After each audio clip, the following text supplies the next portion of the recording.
Jeremy Bentham gilt als der Begründer des klassischen Utilitarismus. Ob eine Handlung moralisch ist oder nicht, hängt seiner Meinung nach davon ab, ob sie mehr Freude oder mehr Leid bei allen Betroffenen bewirkt. Mit seinem hedonistischen Kalkül stellt er eine Methode vor, um die Freude-Leid-Bilanz von Handlungen zu berechnen. Bentham war ein englischer Jurist, Philosoph und Sozialreformer. Er lebte von 1748 bis 1832. Jeremy Bentham wird als Sohn eines vermögenden Rechtsanwalts in der Nähe von London geboren und beginnt im Alter von nur 12 Jahren sein Studium der Rechtswissenschaften und Philosophie in Oxford. Mit 15 schließt er sein Studium ab und beginnt eine Ausbildung zum Rechtsanwalt. Bentham arbeitete einige Jahre als Anwalt, bevor er sich ausschließlich der Wissenschaft und der politischen Reform widmet. Er ist begeistert von der Exaktheit der Naturwissenschaften. Dies spiegelt sich in seinem philosophischen Denken und seiner Ethik wider. Zusammen mit James Mill, dem Vater von John Stuart Mill, gründet er die Bewegung der Philosophical Radicals, der philosophischen Radikalen.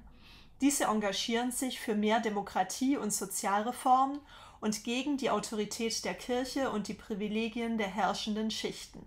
Sie kämpfen für ein allgemeines und geheimes Wahlrecht, die Abschaffung des Sklavenhandels und eine liberale Reform des Strafrechts. Bentham war einer der wichtigsten Sozialreformer Englands im 19. Jahrhundert und ein Vordenker des modernen Wohlfahrtsstaats. Er entwickelte mit dem Utilitarismus im spätfeudalen und frühkapitalistischen England eine Wohlfahrtsökonomie mit dem Ziel, mehr soziale Gerechtigkeit zu schaffen. John Stuart Mill urteilt deshalb über Bentham: "He was not a great philosopher, but he was a great reformer in philosophy." Bentham fordert allgemeine Wahlen, das Frauenstimmrecht und die Abschaffung der Todesstrafe. Außerdem setzt er sich für Tierrechte ein. Bentham gilt als Vorkämpfer der Demokratie, des Liberalismus und des Rechtsstaates. Außerdem wird er als Vordenker des Feminismus und der Tierrechtsbewegung betrachtet. 1789 erscheint sein Hauptwerk An Introduction to the Principles of Moral and Legislation, eine Einführung in die Prinzipien der Moral und Gesetzgebung. Hierin entwickelt er die moralphilosophische Position des Utilitarismus systematisch.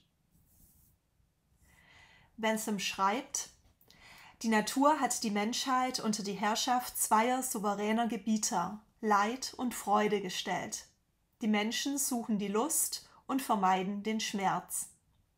Bentham spricht im Original von Pleasure für Lust oder Freude und Pain für Schmerz oder Leid. Er geht davon aus, dass Menschen danach streben, möglichst viel Lust, Freude und möglichst wenig Unlust, Leid zu erleben. Ausgehend von diesem Menschenbild formuliert Bentham das Prinzip des Utilitarismus als The greatest happiness for the greatest number. Ziel aller Handlungen soll das größte Glück für die größte Anzahl sein. Glück ist dabei definiert als Freude und Abwesenheit von Leid. Im Unterschied zu Kant sieht der Utilitarismus den Maßstab einer moralisch guten Handlung also nicht in dem ihr zugrunde liegenden guten Willen, sondern allein in ihrer Utilität, ihrem Nutzen. Dieser Nutzen wird gemessen an den Handlungsfolgen. Sind die Handlungsfolgen positiv, entsteht also durch die Handlung möglichst viel Freude und möglichst wenig Leid, dann ist die Handlung moralisch. Alle an der Handlung Beteiligten müssen dabei gleichberechtigt berücksichtigt werden. Bentham vertritt einen quantitativen Utilitarismus. Alle Freuden, körperliche und geistige, sind seiner Ansicht nach gleichwertig. Es gibt keine qualitativen Unterschiede.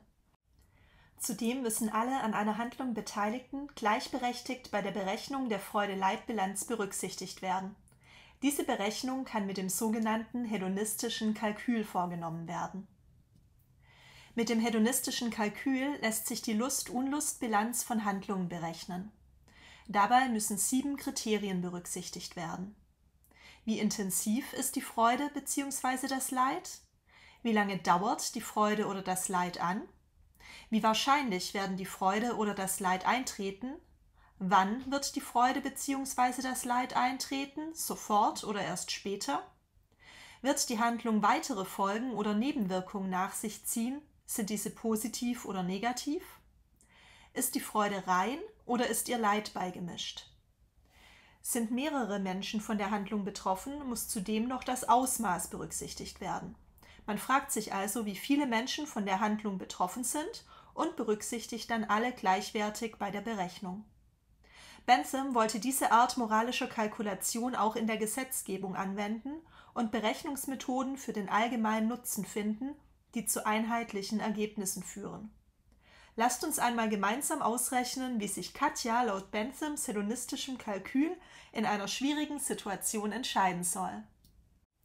Katja hat mit ihrer Freundin Sarah ausgemacht, auf Pauls Geburtstagsparty zu gehen. Sie wollten sich direkt an der Hütte im Wald treffen, wo die Party stattfindet, und später zusammen mit dem Fahrrad nach Hause fahren. Kurz bevor Katja das Haus verlässt, ruft ihr Kumpel Max an. Er schreibt morgen eine wichtige Mathe-Klausur, von der seine Versetzung abhängt. Er bittet Katja, ihm den Stoff zu erklären. Da es im Wald kein Handynetz gibt, kann Katja ihrer Freundin nicht absagen. Wie soll sich Katja entscheiden? Da mehrere Personen von Katjas Entscheidung betroffen sind, bestimmen wir zunächst das Ausmaß der Handlung und listen die betroffenen Personen auf. Direkt von Katjas Entscheidung betroffen sind Katja selbst, ihre Freundin Sarah, Paul, der die Party feiert, und Max, der Hilfe beim Mathelernen braucht. Dann vergeben wir Werte zwischen -5 bis 5, und zwar jeweils für die Handlungsalternative auf die Party gehen und Max beim Mathelernen helfen. Die Alternative Party mit Sarah markieren wir pink, die Alternative Mathe mit Max blau. Die Handlungsalternative mit der besten Gesamtbilanz ist am Ende die richtige und soll gewählt werden. Da diese Beispielrechnung nur der Veranschaulichung der Methode dient, greifen wir bei der Erklärung nur ein paar einzelne Werte heraus. Hier die Freude-Leid-Bilanz von Katja. Beim Kriterium Intensität sehen wir einen kleinen Unterschied in der Freude-Leid-Bilanz.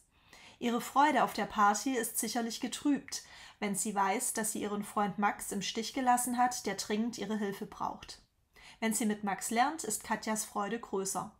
Sarah kann sich auf der Party schließlich auch ohne sie amüsieren. Vor allem bei der Folgenträchtigkeit wird die Differenz zwischen den beiden Optionen deutlich.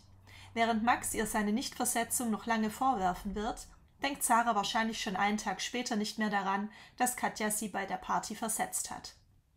Nun zur Freude-Leid-Bilanz von Sarah. Werfen wir einen Blick auf das Kriterium der Dauer. Sarah wird sich kurz freuen, wenn Katja auf der Party auftaucht, da aber noch viele andere Freunde von ihr dort sind und sie Katja sowieso jeden Tag sieht, ist die Freude darüber nicht allzu groß. Wenn Katja nicht auftaucht, wird Sarah kurz Leid empfinden, aber schnell abgelenkt sein und weiter feiern.